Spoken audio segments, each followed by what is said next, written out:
अस्सलाम वालेकुम नाज़रीन, डॉक्टर दानिश रियल फोकस के साथ हाजिर है।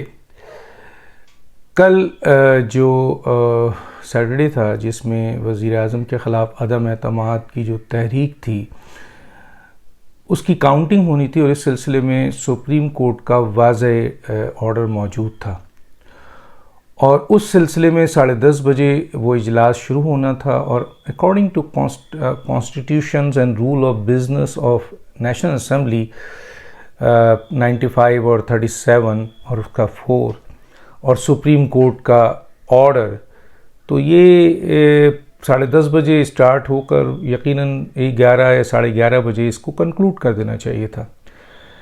लेकिन ऐसा नहीं हुआ और इस पे जो है वो बड़ी बड़ी तकारीर जो एजेंडे का हिस्सा नहीं हो सकती है उसको शामिल किया गया और अपोजिशन को ब्लैकमेल भी किया गया कि अगर आपने ये जो इनकी बकवास है या जो इनकी बड़ी बड़ी बातें हैं नहीं सुनी तो फिर वो इजलास नहीं होने देंगे और इजलास कैंसिल कर देंगे।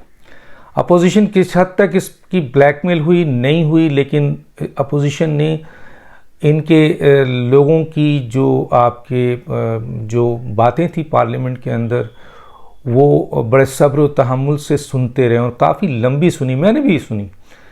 ख़ास तौर पे फॉरेन मिनिस्टर जो हैं वो शाह महमूद कुरैशी साहब ने जो पाकिस्तान की फॉरेन पॉलिसी कल बयान की है और ये जो रशिया की तरफ गए हैं और उसके बाद जो उन्होंने कहा कि जी इसमें वज़ीर आज़म कंसेंसस थे, तो उस पार्लियामेंट को आप क्या सुना रहे हैं जिस पार्लियामेंट को आपने एतमाद में नहीं लिया।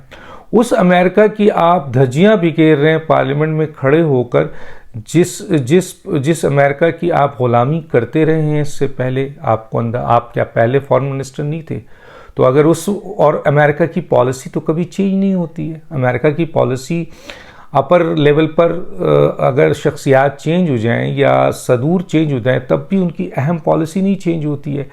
तो उस वक्त जब अमेरिका ने ग़ुलाम बनाया हुआ था पाकिस्तान को, तो आप एज ए फॉरेन मिनिस्टर क्या काम कर रहे थे? मतलब बहुत सारे सवालात हैं इन लोगों से, लेकिन क्योंकि इन्होंने पीटा था, इन्होंने ये बातें करनी थी, इन्होंने वो आपके वोटिंग नहीं कराना था और इस सिलसिले में वो लंबी लंबी तकरीर कर रहे थे और इतनी फजूल बातें कर रहे थे, इर्रिलेवेंट बातें कर रहे थे जो कि आज के इजलास के लिहाज से किसी भी लिहाज से मुनासिब नहीं था।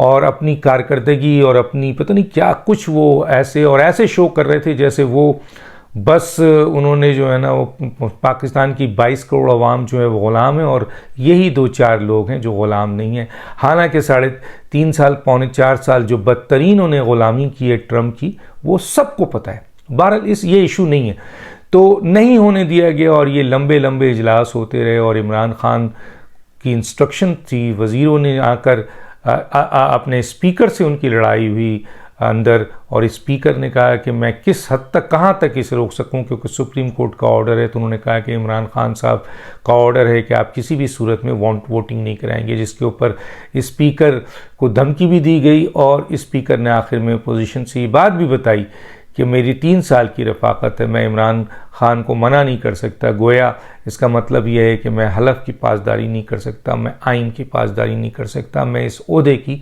सही पासदारी नहीं कर सकता। ये सिलसिला चलता रहा और इसी तरीके से अपोजिशन बार बार वोटिंग की बात करती रही, लेकिन ये मामला एक नहज पे जाके बहुत ख़तरनाक हो गए।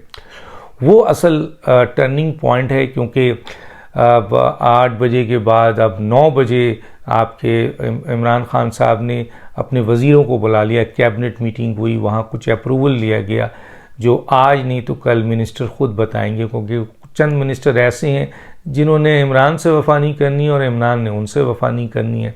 खैर इमरान ने तो किसी से भी वफ़ा नहीं करनी, क्योंकि इमरान ने जो NRO मांगा है वो पूरी हुकूमत के लिए नहीं मांगा, वज़ीरों के लिए नहीं मांगा। मैं बता दूं, सिर्फ अपनी और अपनी फैमिली के बारे के लिहाज से उन्होंने NRO मांगा था अपोजिशन से, ये बात बिल्कुल क्लियर है। बहरहाल वो 9 बजे की जो मीटिंग हुई उसमें चंद बड़े फैसले हुए जिसमें चीख पुकार भी हुई, नाराज़गी भी हुई, गुस्सा भी हुआ और वो फ़ैसला तकरीबन हो गया। और उस फैसले के नतीजे में फिर इधर आपके स्पीकर को बुला के और डिप्टी स्पीकर बुला के इंस्ट्रक्शन दे दी गई थी कि अब आपने यही एक्शंस करना है। वो चले गए और यहाँ आपके एक तूफ़ान बदतमीज़ी थी पार्लियामेंट के अंदर, और जो लोग थे बैठे हुए थे और बड़ी बड़ी बातें कर रहे थे, फवाद चौधरी साहब और दूसरे लोग। इस दौरान प्राइम मिनिस्टर साहब जो वहाँ पहुँचे थे, आपने सुना होगा कि जी सुप्रीम कोर्ट के जज जो हैं वो 12 बजे के बाद अपनी अदालत लगाएंगे। इस्लामाबाद हाई कोर्ट ने भी अपनी कोर्ट खोल दी थी। तो ये क्या था? क्या ये सुबह से नहीं हो सकता था? ये सुबह भी हो सकता था। और ये क्या था? ये वो था जिसकी बुनियाद पर, यानी आप ये देखें कि 12 बजे रात हो रहे थे और पाकिस्तान, पूरी दुनिया में पाकिस्तान की जय घसाई हो रही थी, और ये बात आ रही थी कि एक शख्स इस जगह पर मसनद पे बैठकर इस तरह कब्ज़ा कर लिया है। उसने आइन के ऊपर जो है वो कब्ज़ा कर लिया है, पार्लियामेंट के ऊपर कब्ज़ा कर लिया है, इसने जुडिशरी के ऑर्डर्स को उसने कब्ज़ा कर लिया है, सबको अपना मातहत बना दिया है। और प्राइम मिनिस्टर हाउस से जो मैसेजेस आ रहे हैं, उनके वज़रा और उनके स्पीकर, डिप्टी स्पीकर वही कर रहे हैं।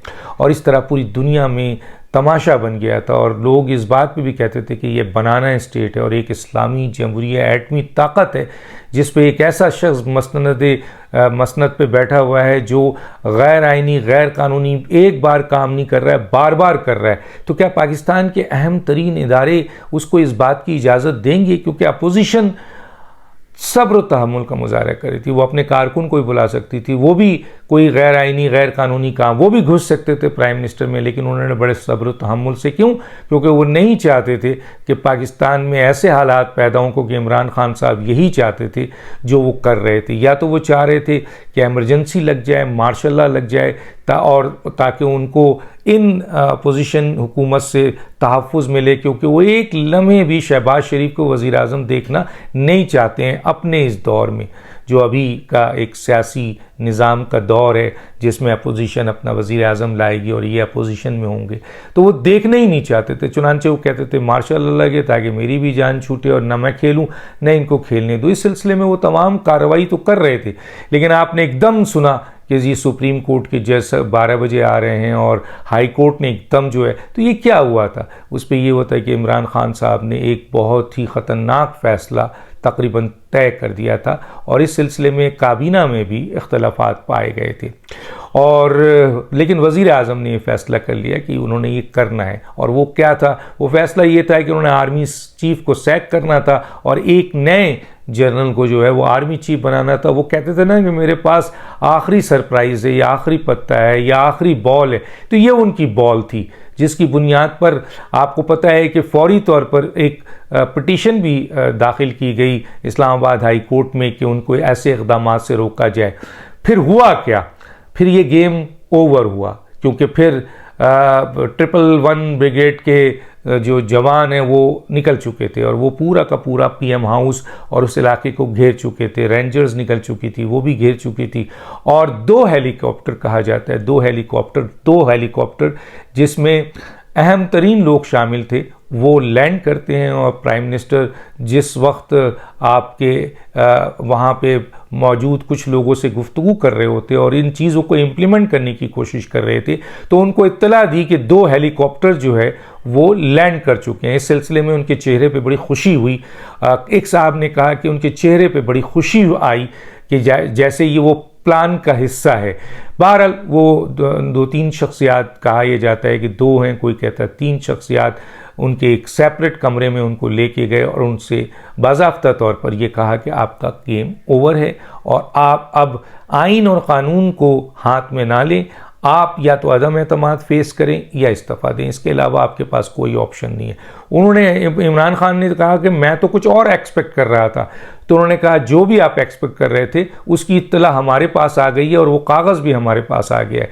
चुनांचे आप ये कर रहे हैं या फिर बाकी बाहर भी जेल की गाड़ियां आ गई थी और ये सारा कुछ मूवमेंट शुरू हो गया था और अदालतें लग गई थी कि कोई ऐसा गैर आइनी, गैर कानूनी काम प्राइम मिनिस्टर इस मौके पे, हालांकि प्राइम मिनिस्टर का इस्तेहकाक है कि वो ट्रांसफर एंड पोस्टिंग कर सकता है, अपॉइंटमेंट कर सकता है, लेकिन हालात भी देखे जाते हैं कि क्या ऐसे हालात में जब मुल्क क्राइसिस में है और उस पर अदम एतमाद आ चुकी है। अदम एतमाद को फेस करने के बजाय वो अनकॉन्स्टिट्यूशनल काम पार्लियामेंट में कर रहा है, जुडिशरी के ऑर्डर्स को उठा के फेंक रहा है और ऐसी ट्रांसफ़र पोस्टिंग पे आ रहा है जो अदम एतमाद में नहीं की जा सकती है, तो उनको रोका गया। उन्होंने गारंटी मांगी कि ठीक है मैं इस्तीफ़ा दे सकता हूँ, लेकिन मुझे मेरे NRO दिया जाए, यानी मेरी और मेरी फैमिली को नैब केसेस से, आइन के शेकन केसेस से और तमाम केसेस से बरी किया जाए, मुझे ना पकड़ा जाए। इस सिलसिले में उनको कोई एश्योरेंस नहीं दी गई, लेकिन ये ज़रूर कहा गया कि ये बात अपोजिशन तक लाई जाएगी। और अपोजिशन तक जब ये बात पहुंची तो उन्होंने दो टोक इनकार कर दिया कि इमरान खान साहब को इस तरह की कोई NRO या कोई रिलीफ नहीं दिया जाएगा। चुनांचे उसके बाद उन्होंने स्पीकर को बुलाया और डिप्टी स्पीकर को बुलाया और वो वापस, आपने देखा होगा कि अपने पार्लियामेंट से PM हाउस की तरफ गए और वहाँ जाने के बाद फिर इमरान खान की वहाँ एक कमरे में उनसे बात हुई और उसके बाद दोनों ने आकर आपका इस्तीफ़ा पेश कर दिया आपके पार्लियामेंट में। और अयाज सादिक को जो है वो जो एक आपके 3 मेंबर होते हैं, जब ये दोनों नहीं होंगे वो प्रिजाइड करेंगे, तो उनमें से एक अयाज सादिक थे जिनको शामिल उनको दे दी गई। तो ये क्या हुआ, ये वो अमल था कि इमरान खान ये सोच रहे थे कि जो ऑर्डर्स उन्होंने किया है उसकी इम्प्लीमेंटेशंस के लिए उनकी मदद के लिए 2 हेलीकॉप्टर्स आए और वो लोग उनकी मदद के लिए आए। लेकिन आखिरी में जब उनसे बातचीत की गई और उन्हें बताया गया कि आपके इस अमल को बड़े सख्ती से लिया गया है और आप जो अमल कर रहे हैं वो गैर आइनी, गैर कानूनी है, आपके ऊपर अदम एतमाद है, या तो आप इस्तीफ़ा दीजिए या अदम एतमाद को फेस करें, यही दोनों कानूनी आइनी तरीका है, कोई ऑर्डर्स आपका नहीं चलेगा। इसीलिए सुप्रीम कोर्ट और इस्लामाबाद हाई कोर्ट भी खुल के बैठी थी कि इनके किसी भी ऐसे स्टेप को जो गैर आइनी और ऐसे मौके पे गैर कानूनी है उसको फौरी तौर पर सुप्रीम कोर्ट या हाई कोर्ट टर्न डाउन कर दे।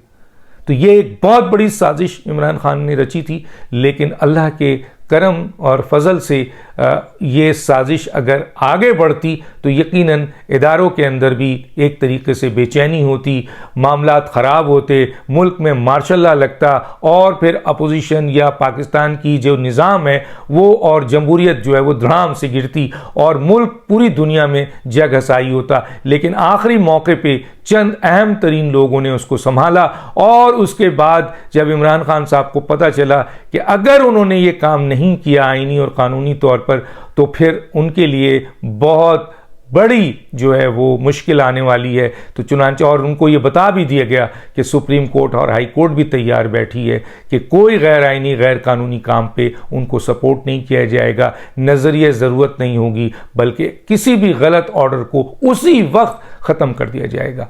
जब बड़ी सख्ती से उनके सामने आ गई तब उन्हें अकल आया कि अब मेरे पास निकलने का कोई रास्ता नहीं है। जितना गेम उन्होंने खेलना था खेल लिया।